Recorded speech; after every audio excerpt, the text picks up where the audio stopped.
os seus irmãos? Amém. Louvamos a Deus pela oportunidade de poder estar mais uma vez com vocês.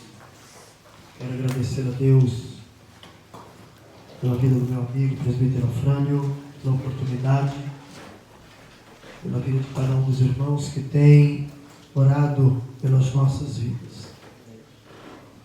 Louvamos a Deus pela vida da minha esposa, que hoje ela pôde estar comigo. Não é sempre que temos esta oportunidade, que eu tenho o privilégio de tê-la nos acompanhando.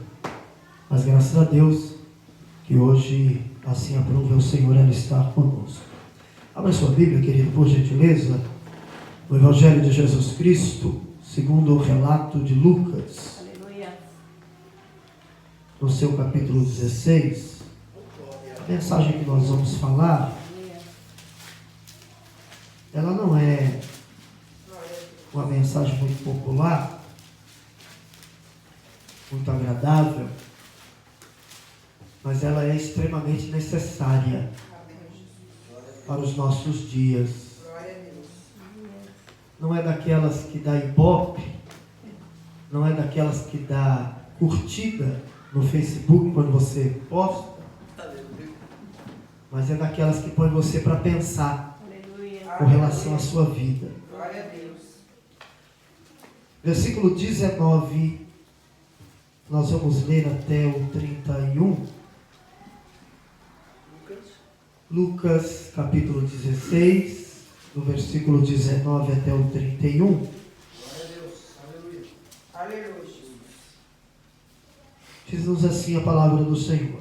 Ora, havia certo homem rico, que se vestia de púrpura e de linho finíssimo, e que todos os dias se regalava esplendidamente.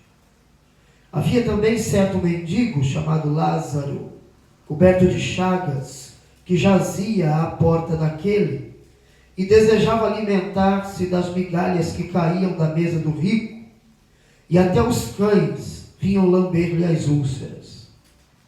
Aconteceu morrer o mendigo e ser levado pelos anjos para o seio de Abraão. Morreu também o rico e foi sepultado. No inferno, estando em tormentos, levantou os olhos e viu ao longe Abraão e Lázaro no seu seio. Então, clamando, disse: Pai Abraão, tem misericórdia de mim, e manda a Lázaro que molhe em água a ponta do dedo e me refresque a língua, porque estou atormentado nesta chama. Disse, porém, Abraão: Filho, lembra-te de que recebeste os teus bens em tua vida, e Lázaro igualmente os males. Agora, porém, aqui ele está consolado e tu em tormentos. E além de tudo, está posto um grande abismo entre nós e vós, de sorte que os que querem passar daqui para vós outros não podem, nem os de lá passar para nós. Então replicou: Pai Abraão, eu te imploro que o mandes à minha casa paterna, porque tenho 5 irmãos, para que lhes dê testemunho, a fim de não virem também para este lugar de tormento. Respondeu Abraão: Eles têm Moisés e os profetas, ouçam-nos. Mas ele insistiu: Não, pai Abraão, se alguém dentre os mortos for ter com eles, arrepender-se-ão. Abraão, porém, lhe respondeu: Se não ouvem a Moisés e os profetas, tampouco se deixarão persuadir, ainda que ressuscite alguém dentre os mortos. Amém? Podem se sentar. Glória a Deus. Aleluia.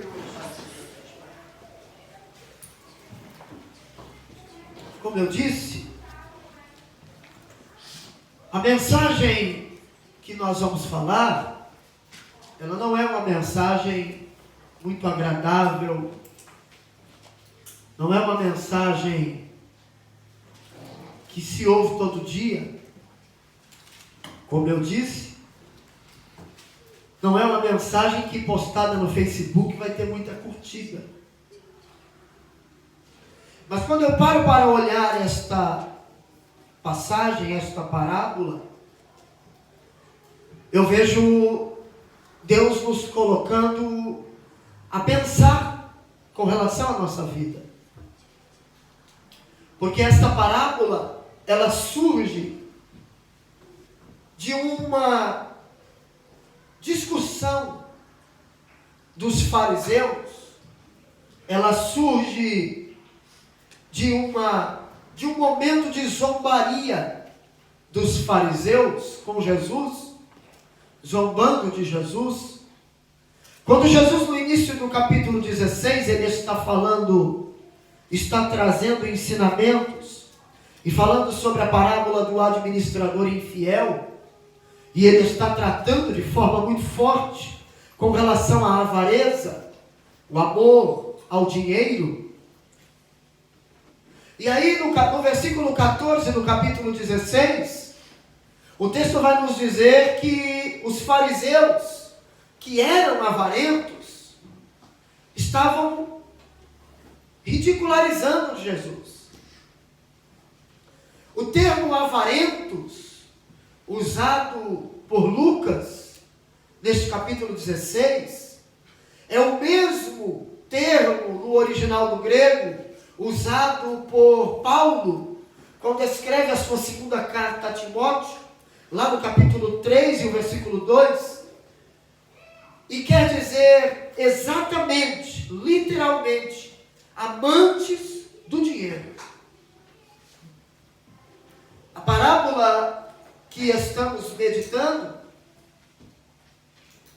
ela vai nos mostrar, nos apresentar 3 contrastes, que nós vamos falar sobre eles. O contraste na vida, o contraste na morte e o contraste na eternidade. O contraste na vida, um é extremamente rico e o outro extremamente pobre. Na morte, um é sepultado, o outro, a Bíblia nem relata o seu sepultamento. Na eternidade, um está no céu, seio de Abraão, o outro está no inferno. Quando nós olhamos esta parábola, ela realmente traz silêncio na igreja. Mas ela coloca a gente para pensar um pouco. Ela coloca a gente para refletir um pouco com relação à nossa vida. Sabe por quê? Porque o momento crucial do desenvolvimento desta parábola, nós não pensamos. Quem está vivo jamais pensa na morte. Quem está vivo, gozando de saúde, jamais pensa no dia da sua morte. Muito menos no que vai acontecer depois da morte. Porém, o que vai acontecer além da sepultura é assunto de preocupação de muita gente. E as pessoas consultam médiuns, consultam adivinhos, consultam um monte de coisa para saber como é do lado de lá. E Jesus, neste texto, nesta parábola, ele abre o véu e tira a cortina e nos revela o que acontece do lado de lá da sepultura. O texto vai nos mostrar o que acontece do lado de cá da sepultura. E vai nos mostrar o que acontece do lado de lá. Quando os nossos olhos se fecham para esta terra. Alguns pensam que a morte é o final. Mas ela não é o fim. Ela é o começo. A eternidade vai vir para quem tem Jesus e para quem não tem Jesus. Para quem tem Jesus, é uma eternidade com Cristo, seio de Abraão. Para quem não tem Jesus, ou vive uma vida descompromissada com a verdade bíblica e com o Deus da Bíblia, é uma eternidade no inferno. O que eu acho interessante na Bíblia é que Jesus não usa o meio termo. Ou é seio de Abraão, céu, ou é inferno. Às vezes a gente quer maquiar um pouco a realidade, mas quando nós formos encará-la de frente, não vai ter como maquiar. Quando chegar o dia dos nossos olhos se fecharem nesta terra e nós sermos levados para a eternidade, não vai ter como maquiar mais. Não vai adiantar. Não vai mudar, não vai resolver. A morte não muda o estado de ninguém. Quem partiu salvo, do lado de lá permanecerá salvo. Quem partiu perdido, do lado de lá permanecerá perdido.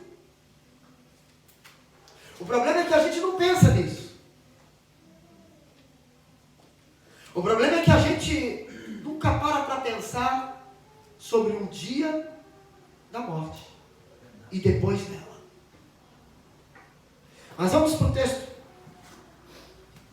Porque o versículo 19 vai nos apresentar o primeiro contraste na vida. Ora, havia certo homem rico que se vestia de púrpura e de linho finíssimo, e que todos os dias se regalava esplendidamente. Extremamente rico. Veja que a Bíblia diz: havia certo homem rico que se vestia de púrpura e de linho finíssimo. Ele se vestia com a roupa mais cara daqueles dias. Porque a púrpura, ela era feita, a cor, para tingimento do tecido, era extraída de um molusco no fundo do mar. Era extremamente cara. Só os poderosos daqueles dias é que usavam roupa de púrpura. E veja que ainda a Bíblia diz que ele se vestia de púrpura e de linho finíssimo. Ele andava na moda daqueles dias e na moda mais cara que tinha. A Bíblia segue ainda dizendo que o rico tinha festa todos os dias. Ela diz que ele se regalava todos os dias. E não era de qualquer maneira. Jesus não poupa, não economiza a palavra para mostrar como esse rico se divertia, se regalava. E Jesus vai dizer que era esplendidamente. Mas preste atenção, porque o texto não diz que a riqueza dele foi adquirida de forma ilícita. O texto não diz. A Bíblia não diz que ele era um ladrão. A Bíblia não diz que ele era um corrupto. Muito menos que ele foi condenado pela sua riqueza, por ser rico. Não. O problema não era a riqueza dele. O problema era a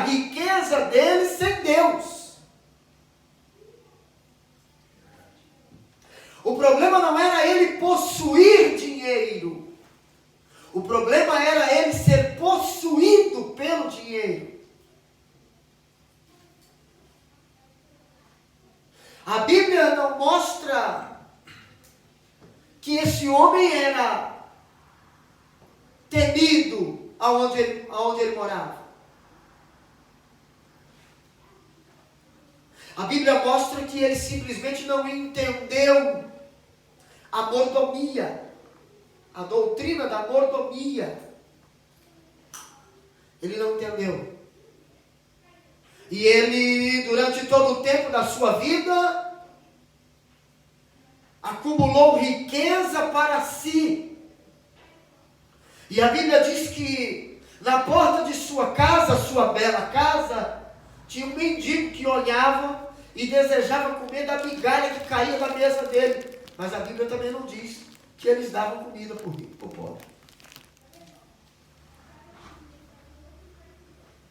O problema dele não era a riqueza, o problema dele era ele não se preocupar com os necessitados, não amar o próximo.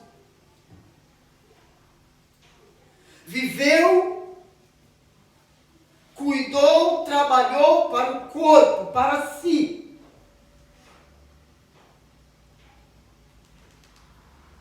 Mas um dia, o corpo saudável do rico foi assolado por uma enfermidade e ele veio a morrer.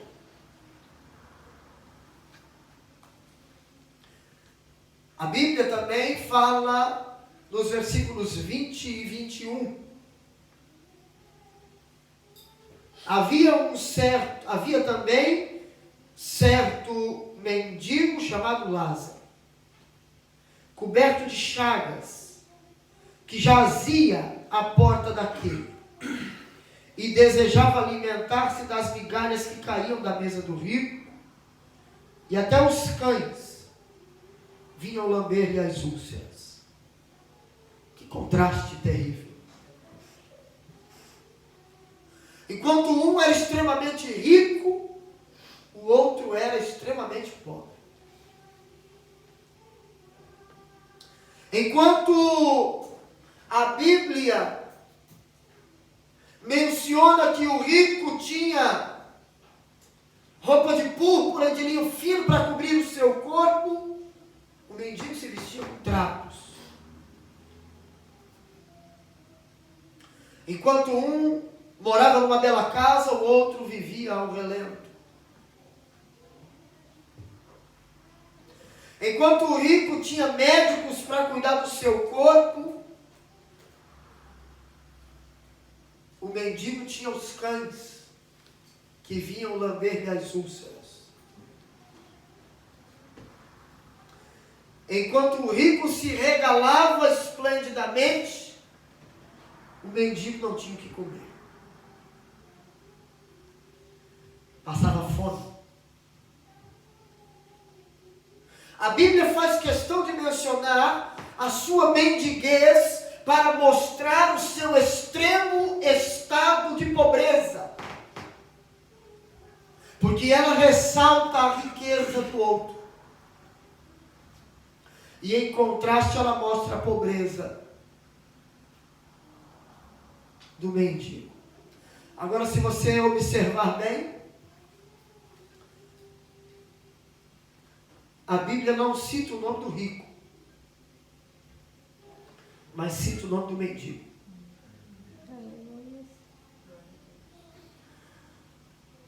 Enquanto o rico possuía uma riqueza sem Deus e se estribava no seu poder aquisitivo,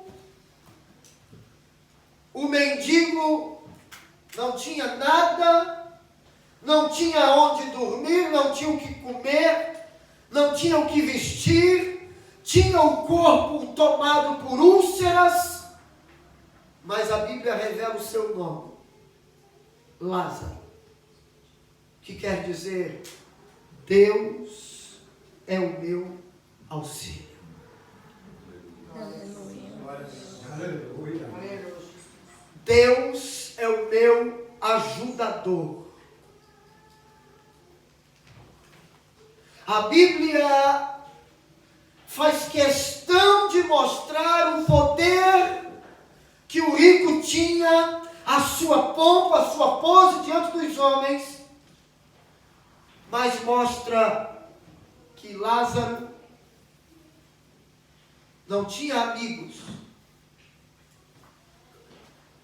não tinha ninguém perto dele, mas tinha Deus como seu auxílio. Enquanto o rico depositava a sua confiança na riqueza que ele tinha, Lázaro depositava a sua confiança no Deus que era o seu ajudador. Glória a Deus. Mas um dia ele também morreu.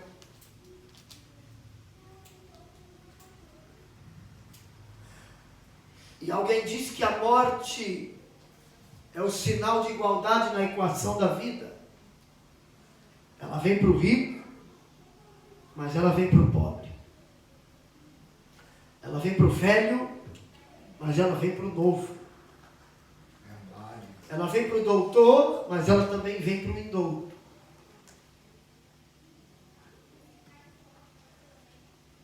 A morte vem para todos. E um dia ela chegou. E a Bíblia diz, aconteceu, no versículo 22, morrer um mendigo e ser levado pelos anjos para o seio de Abraão. Até aqui. Aleluia. Observe que a Bíblia não mostra o sepultamento do mendigo. A Bíblia diz que aconteceu morrer o mendigo e ser levado pelos anjos para o seio de Abraão. Aleluia. Mas ela não fala se ele foi sepultado. O que aconteceu com o seu corpo? Mas Campbell Morgan vai nos dizer assim que mendigos como Lázaro naqueles dias, assim que ele morria, imediatamente pela manhã, as pessoas corriam e pegavam o seu corpo e levavam para um lugar chamado Tofet Gehenna, que é o depósito de lixo, que ardia em chamas o tempo inteiro, e ali jogavam o corpo de mendigos como Lázaro. Mas enquanto o seu corpo era consumido pelas chamas, a sua alma havia sido conduzida pelos anjos para o seio de Abraão. Aleluia. Porque Deus era o seu auxílio. Enquanto o rico se estribava na sua riqueza, o mendigo tinha Deus como seu auxílio. E quando ele parte, a Bíblia diz que não foi um anjo, mas os anjos o levaram, o conduziram para o seio de Abraão, o levaram para um lugar que deve estar, ou que estará, todo aquele que tem Deus como sua confiança, que tem Deus como a sua coluna de sustentabilidade. Nós podemos ter dinheiro nesta terra, nós podemos ser ricos nesta vida, mas quando os nossos olhos fecharem nesta terra, a nossa riqueza não servirá para nada. Não vai adiantar de nada. No contraste da vida, um era rico, extremamente rico, e o outro era extremamente pobre. No contexto da morte,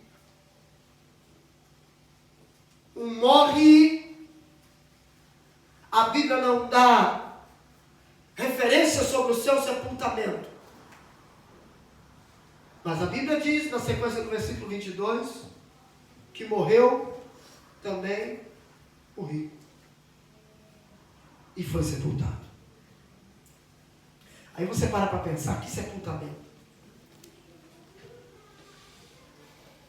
Quantas palavras não devem ter sido ditas? Grande homem. Que homem poderoso. Como alguém que faleceu esses tempos atrás aí, muito rica, muito poderosa, uma cantora, e que o seu caixão era de ouro.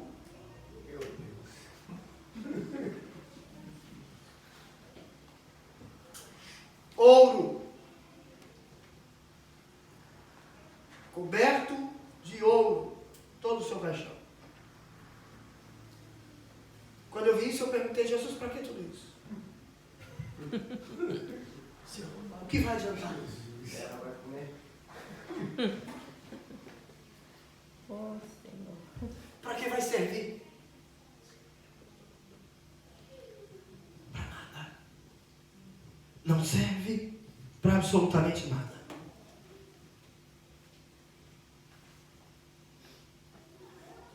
O rico, no seu velório, deve ter contratado pranteadores, porque naqueles dias haviam pessoas que eram pagas para chorar no velório. Pagava para a pessoa chorar no velório. Tinha dinheiro. Podia pagar. Tinha dinheiro. Podia arcar com a despesa dos pranteadores. E talvez não fosse um, foram vários. Porque quem tem dinheiro não economiza. Esbanja.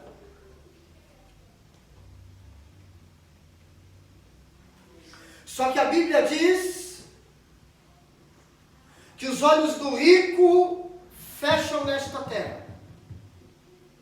Mas quando abre, ele está em um lugar não muito bom. Nós paramos para pensar e observamos quem de fato era rico. O texto nos revela que o rico, com todo o seu poder aquisitivo, viveu uma vida tão paupérrima quanto a do mendigo, que não tinha o que comer. Porque quando ele parte, os anjos o conduzem ao seio de Abraão. E a Bíblia simplesmente diz que o rico foi sepultado.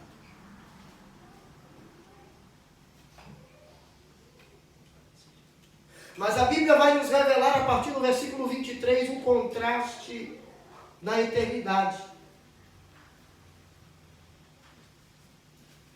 E no versículo 23 diz, então, no versículo 23 diz, no inferno, estando em tormentos, levantou os olhos e viu ao longe a Abraão e Lázaro no seu seio. Jesus faz uma descrição do inferno aqui.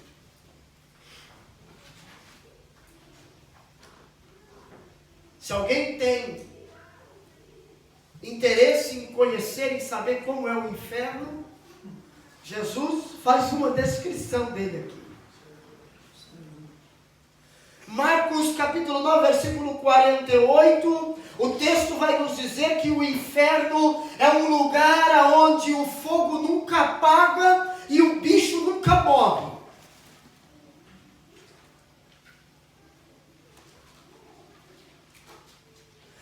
E Jesus aqui no versículo 23, ele vai dizer, no inferno, estando em tormento, ele vai nos dizer que o inferno é lugar de tormento. Marcos 9,48 diz que o inferno é lugar onde o fogo nunca apaga, o bicho nunca morre. Aqui no versículo 23, Jesus vai dizer, deste capítulo 16, que o inferno é lugar de tormento. Tem alguns pregadores que querem amenizar um pouco isso aqui, e aí dizem que a palavra tormento aqui, que isso aqui não é literal.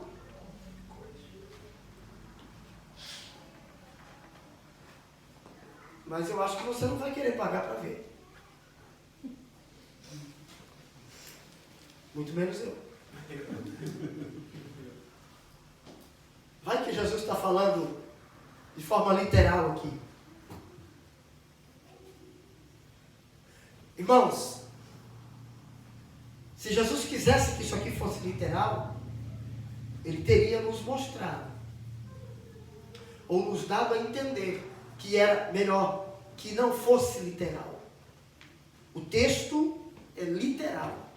O inferno é lugar de tormento. Lugar onde o fogo nunca apaga. O bicho nunca morre.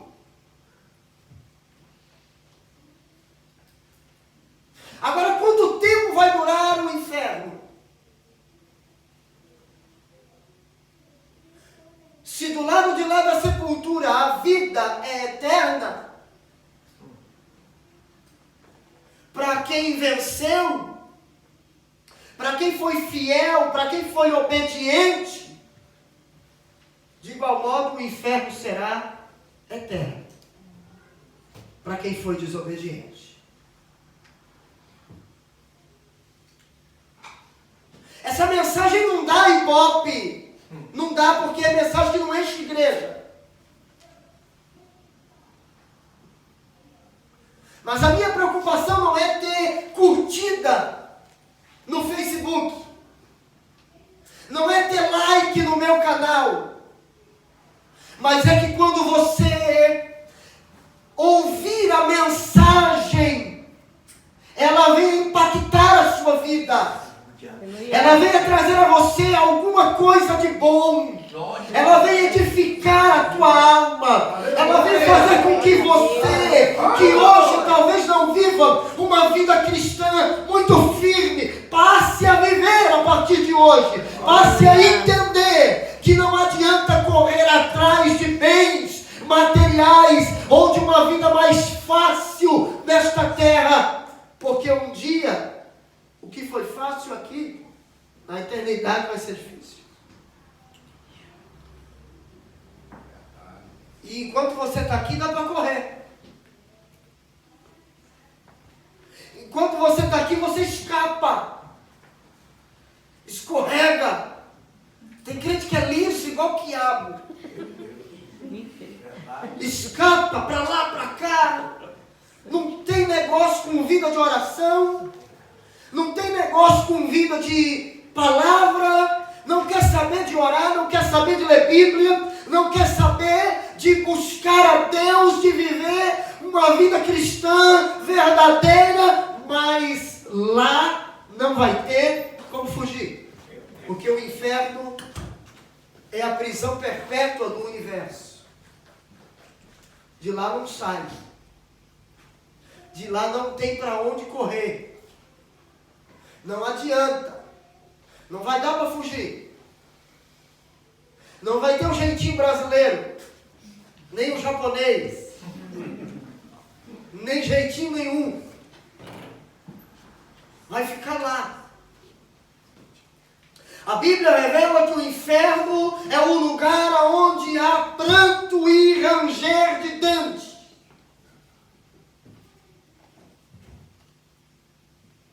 Mas veja, o texto diz ainda que ele vê ao longe Abraão e Lázaro no seu seio.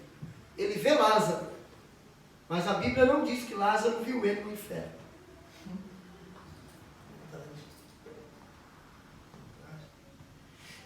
Ele viu Lázaro no seio de Abraão.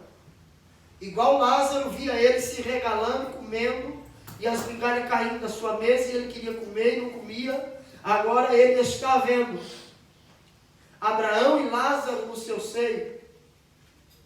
Tremendo. Aleluia. O inferno é lugar onde se vê, mas não se pode usufruir. Ele está vendo Lázaro no seio de Abraão, mas ele não pode mais chegar lá. Ele não tem mais como alcançar aquele lugar. Para ele não tem mais o que fazer. Ele teve todas as oportunidades enquanto em vida, mas agora que a vida lhe foi tirada, agora não tem mais o que fazer.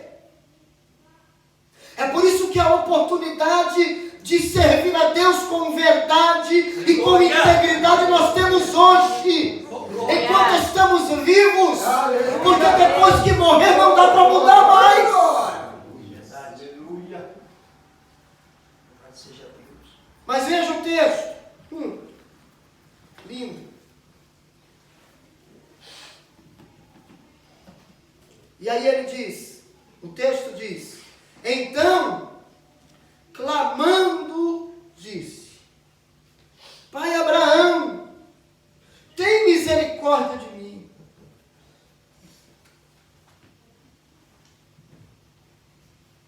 O inferno é um lugar de clamor sem resposta. Enquanto você está aqui, você ora e Deus responde. Você chora e Deus trabalha a seu favor. Você geme, você chora e Deus trabalha e muda o teu quadro. No inferno é lugar de clamor, mas não é lugar de resposta. Clama e não é atendido.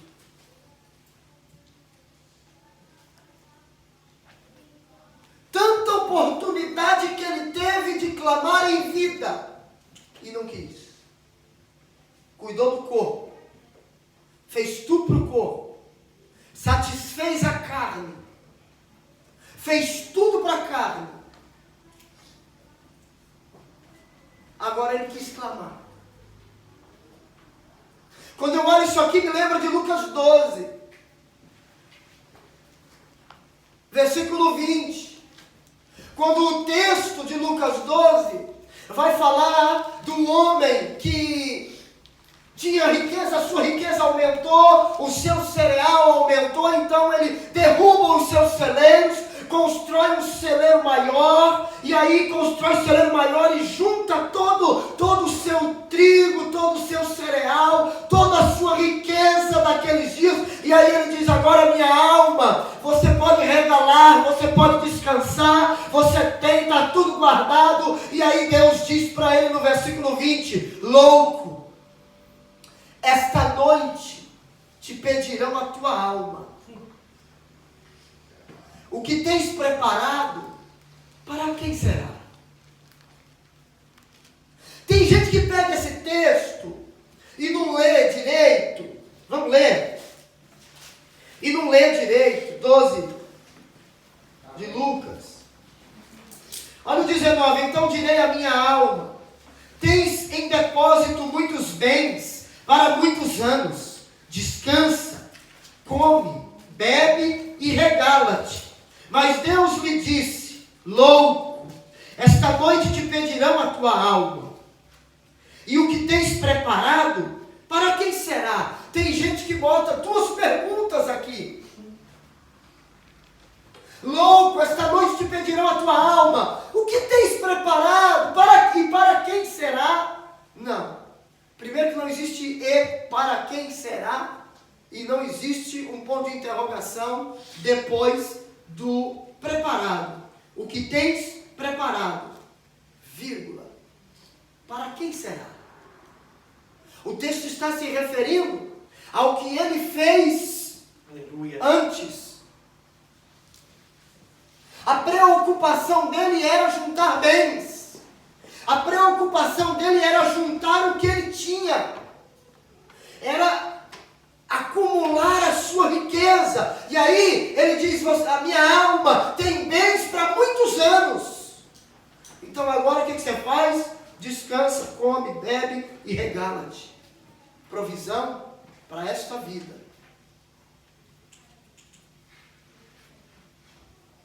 E eu preciso pensar que eu tenho sim que trabalhar, comer, tenho, o corpo precisa. Mas a prioridade não é esta vida. A prioridade é a vida eterna. Jesus vai dizer em Mateus 6, buscai em primeiro lugar o reino de Deus e a sua justiça, e todas estas coisas, que coisas? Comer, beber, vestir, calçar, vos serão acrescentadas.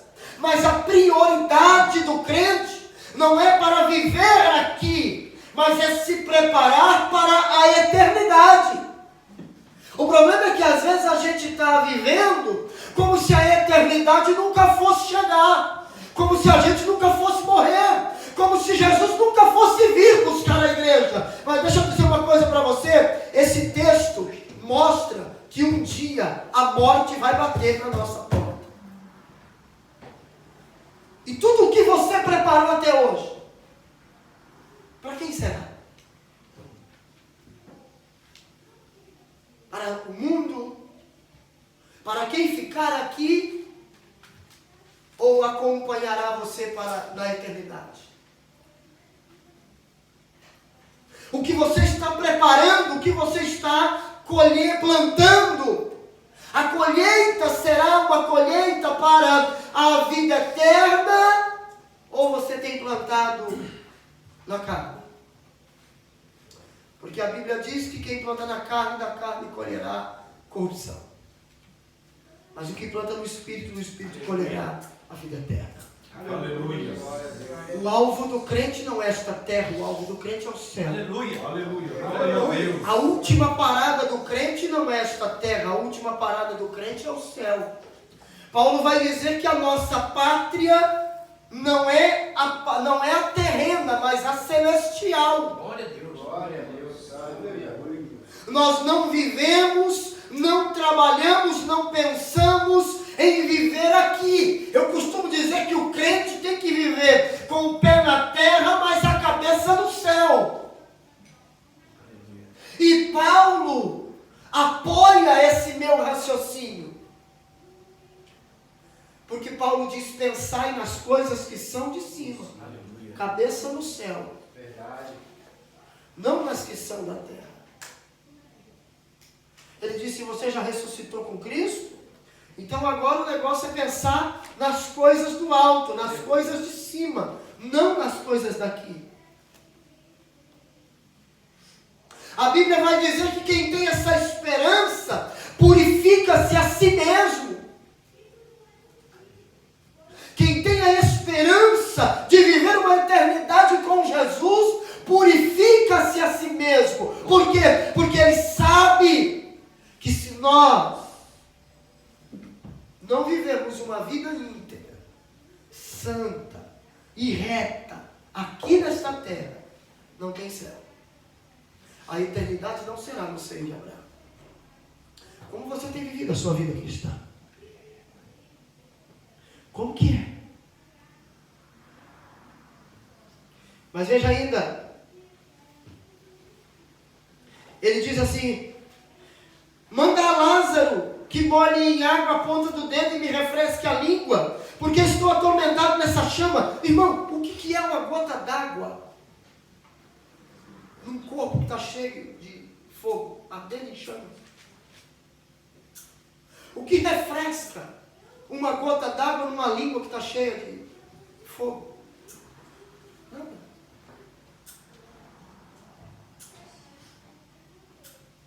Agora ele estava desejando que a sua vida fosse, que a sua eternidade fosse mudada de lugar. Não dava mais.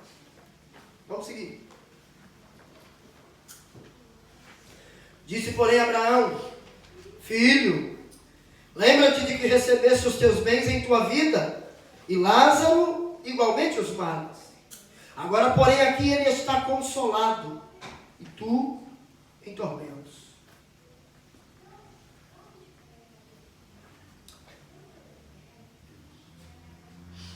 A Bíblia, ela vai nos mostrar uma outra realidade do inferno.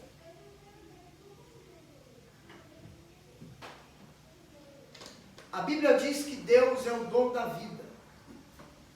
A Bíblia diz que não existe vida distante de Deus. A dura realidade do inferno é ser banido para sempre da presença de Deus. Não tem mais.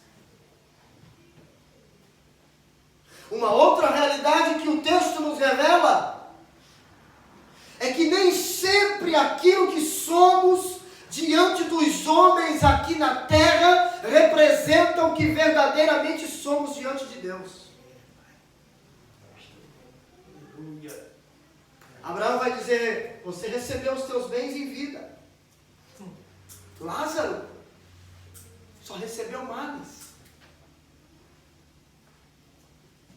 Agora não. Agora ele está consolado.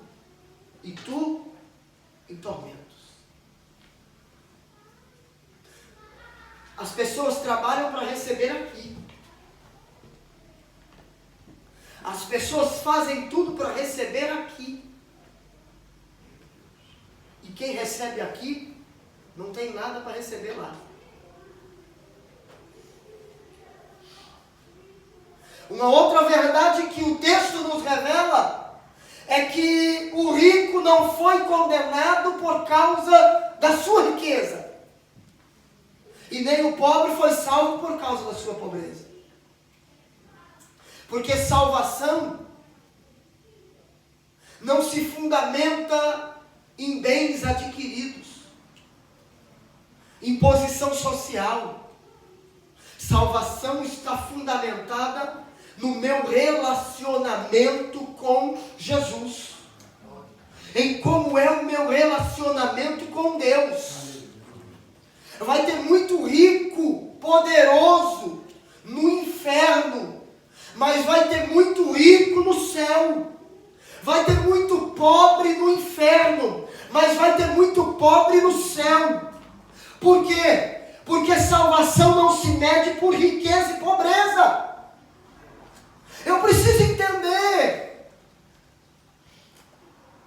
que o que os homens pensam a meu respeito, o que eu tenho aqui nesta terra, não me acrescentará nada na eternidade. Deus tremendo, aleluia. Nada. Não me acrescenta nada na eternidade.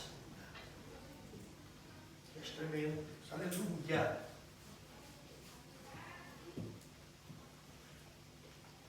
Mas veja, além de tudo, está posto um grande abismo entre nós e vós, de sorte que os que querem passar daqui para vós outros, não podem, nem os de lá passar para cá. Separação eterna. A morte, como eu disse no início, não muda o estado de ninguém.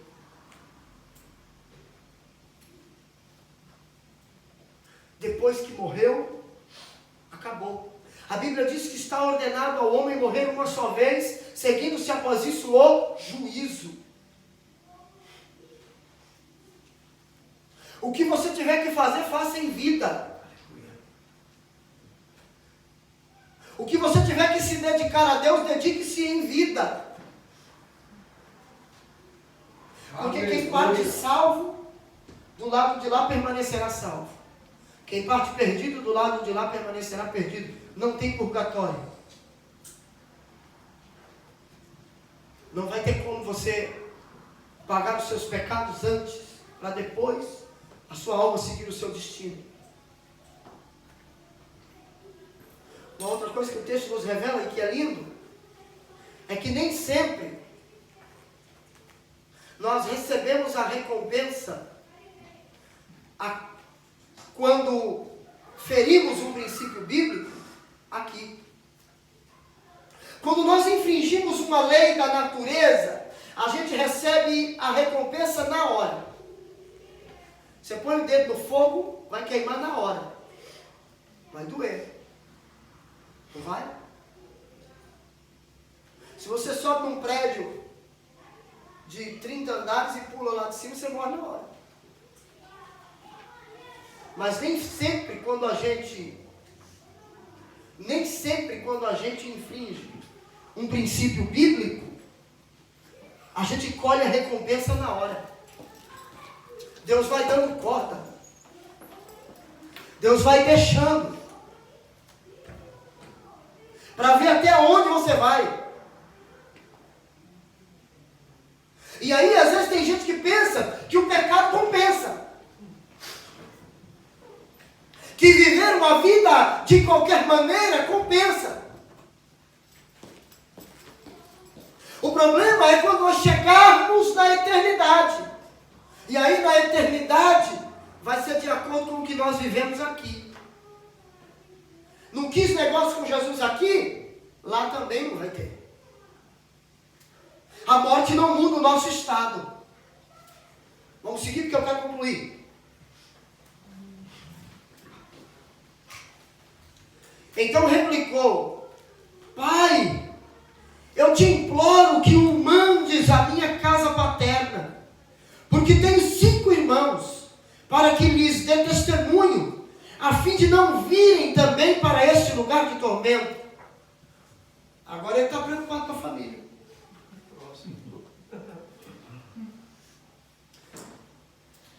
E este texto nos revela que no inferno nós acordaremos para algumas necessidades tarde demais. Ele está preocupado com a sua família. Eu tenho 5 irmãos. Manda Lázaro lá para lhes dar testemunho, porque eu não quero que eles venham para esse lugar de tormento. Quem estiver no inferno vai acordar para coisas importantes tarde demais.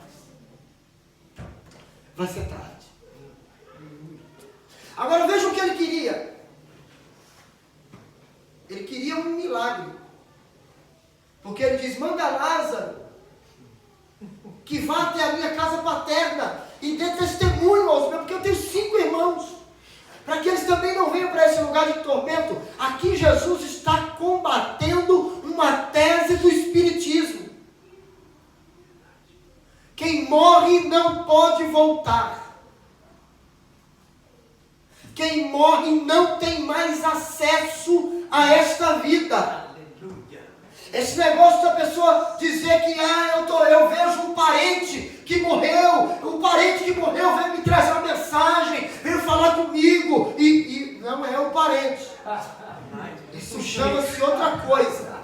Isso chama-se demônio. Quem morreu não pode mais voltar. Não tem como voltar. Mas o que ele queria? Ele queria um milagre. Porque para que a pessoa possa voltar dentre os mortos, só se ressuscitar. De outra forma, não tem como voltar. Então o que ele queria? Ele queria um milagre.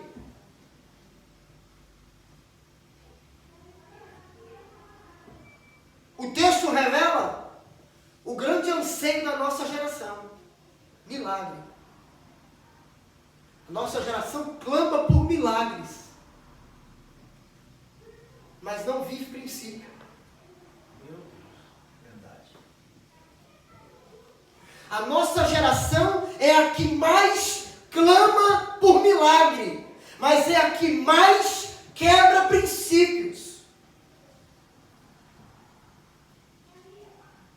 Aí não adianta. A Bíblia nos dá os princípios para vivermos uma vida boa, mas a gente quebra os princípios e o que resta? Clamar por milagre. Assim mesmo. Só que o texto revela que milagre não salva ninguém. Milagre não salva ninguém. E sabe para onde Jesus manda os irmãos de do rico? Olha a resposta que Abraão dá. Respondeu Abraão: eles têm Moisés e os profetas. Ouçam-nos. Não é milagre que salva. Ele está dizendo, eles têm Moisés e os profetas. Em outras palavras, ele está dizendo, eles têm as Escrituras. Eles têm a Bíblia. Ouça. Obedeça. Não adianta correr atrás de milagre se não for obediente às Escrituras. Vai ficar correndo aqui e acolá, atrás de bênção aqui e acolá, e quebrando princípio. Deus não vai abençoar. Meu Deus. Disseram que eu sou contra a campanha. Eu não sou contra a campanha. Se me convidar, eu prego. Sem nenhum problema.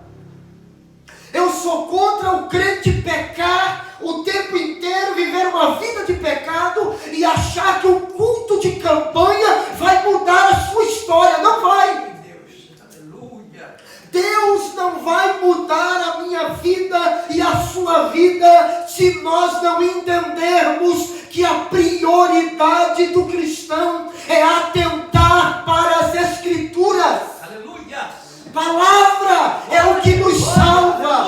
A palavra de Deus é que nos regenera. A palavra de Deus é que nos molda. A palavra de Deus é que nos transforma. Não é milagre. Verdade. Glória a Deus. É Bíblia. É palavra. Aleluia. Jesus disse: examinar as Escrituras, Deus, aleluia. porque é elas que têm a vida eterna. Glória a Deus. Jesus disse: as palavras que eu vos disse são espírito e vida. E as palavras do bom mestre estão na nossa mão. Nós temos acesso a ela.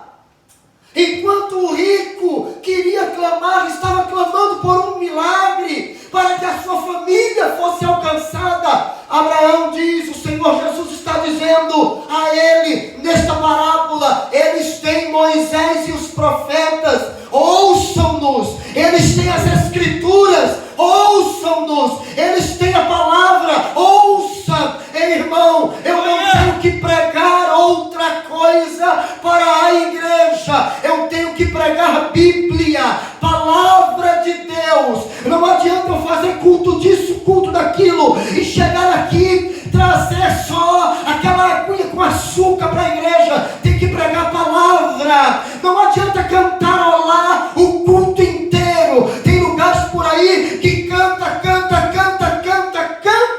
e dá para o pregador 15 minutos, 20 minutos, e aí eu pergunto, qual é a prioridade de uma igreja dessa?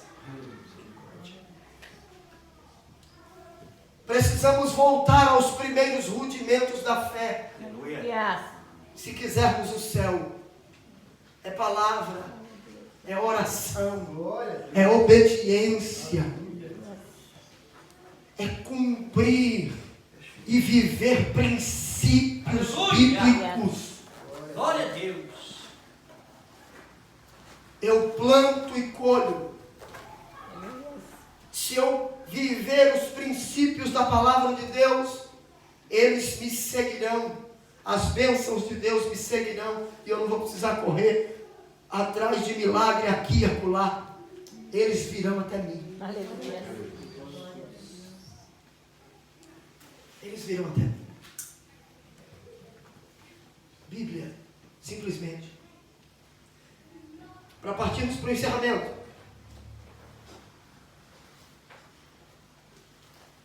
Mas ele insistiu. Não, pai Abraão. Se alguém dentre os mortos for ter com eles, arrepender-se-ão. Abraão, porém, lhe respondeu: se não ouvem a Moisés e os profetas, tampouco se deixarão persuadir, ainda que ressuscite alguém dentre os mortos. Jesus ressuscitou.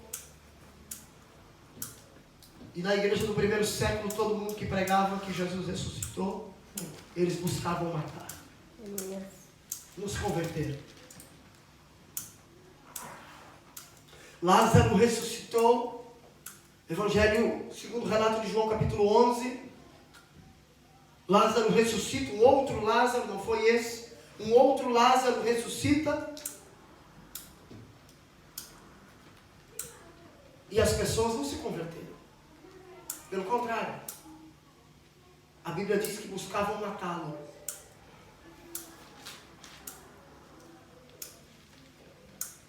Jesus diz que se as Escrituras não gerar arrependimento, nada mais fará isso. Milagre não faz isso. Por mais que seja um milagre difícil de se ver, como uma ressurreição, Jesus conduz a salvação às Escrituras. Direciona as nossas vidas às Escrituras. E não a milagres. Amém? Amém. Vamos nos colocar de pé. Aleluia. Glória a Deus. Aleluia.